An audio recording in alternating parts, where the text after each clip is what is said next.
Siya ang tumulong sa akin. Tapos, inaangat niya ako sa tingin ng mga kapitbahay dito. Ang tingin kasi ng mga kapitbahay dito, mas mababang uring tao ako. So, nagbago ang lahat yun dahil sa kanya. Tapos, gagawin ko pa ba sa kanya yun? Dahil lang doon sa isang taong hindi ko naman kilala. Dahil lang naman si Andy. Si Andy kasi, katabi kami nakahiga doon sa tanghalian. Pagkatapos namin kumain ng tanghalian, magkatabi kami. Alam na Andy lahat ang conversation. At siya pa nga ang kasi may kahinaan din to si Andy sa mga pagchat-chat dahil walang alam sa di kasi nakapag-aral. Sinasabi niya ang mga tinatype ko. Lahat ng tinatype ko doon, nagkagaling sa bunganga ni Andy. Yun. Tapos ngayon, ako yung naiipit dito. Parang napakasama ako ng tao dahil lang doon. O, yan. Yan yung kanyang explanation. Diba? So, ikaw, napagdaanan mo na, diba? Napagdaanan mo na sa dati mong asawa ang maloko. Nakwento mo na yan sa akin. Nakwento ko rin sa'yo. Every live natin, napagkukwentuhan natin ang about sa atin, diba? Alam mo yan. Walang lihim sa atin dalawa nung nagla-live pa tayo. Alam mo yung sakit. Pero bakit ganyan pa rin? Yang ginawa mong yan, hindi mo man intentionally hindi mo man intention nasaktan ako, pero hindi mo man lang inisip, 'di ba? Wala kang isip na masasaktan ako. Wala kang pakialam sa nararamdaman ko. 'Yon ang point doon. Wala kang pakialam. Kahit nababasa ko, sasabihin mo siguro, ay wala naman 'yon kasi wala naman akong ginagawang masama. To the point na nakipag-chat ka sa isang tao na hindi mo kilala, 'di ba?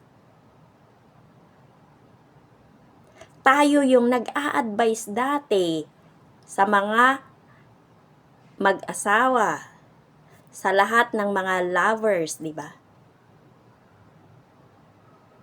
Pero sa atin hindi mo magawa.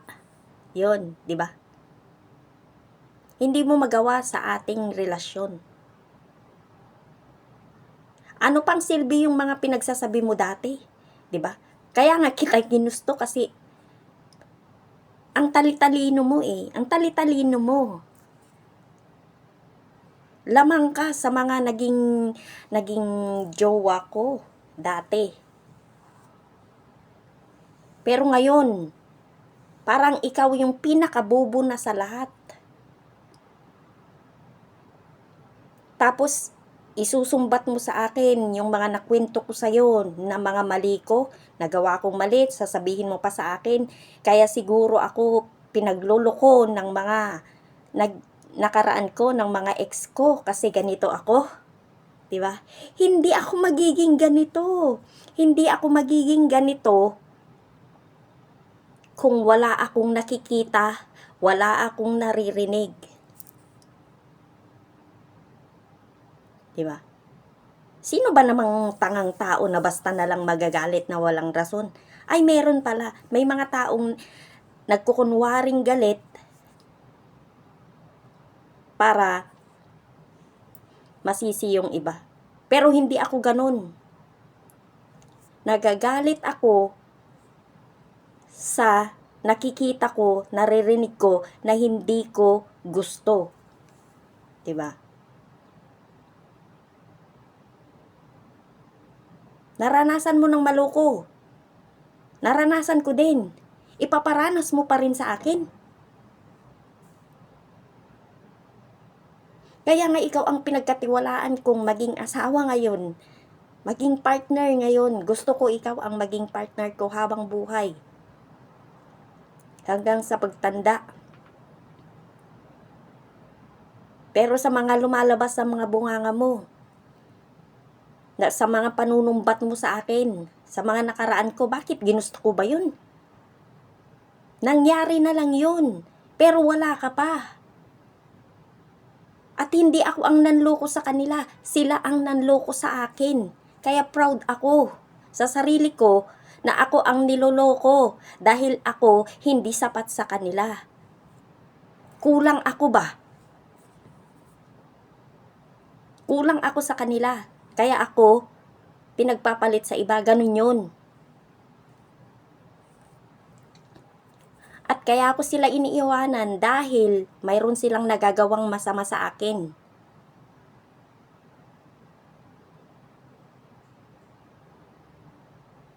Kaya kong magtiis ng napakatagal na panahon. Kaya kong pagtiisan lahat. Pero hanggat kaya ko lang yun. Hanggat hindi pa napupuno yung aking timba or aking drum ba. Pag apaw na, doon na ako aalis.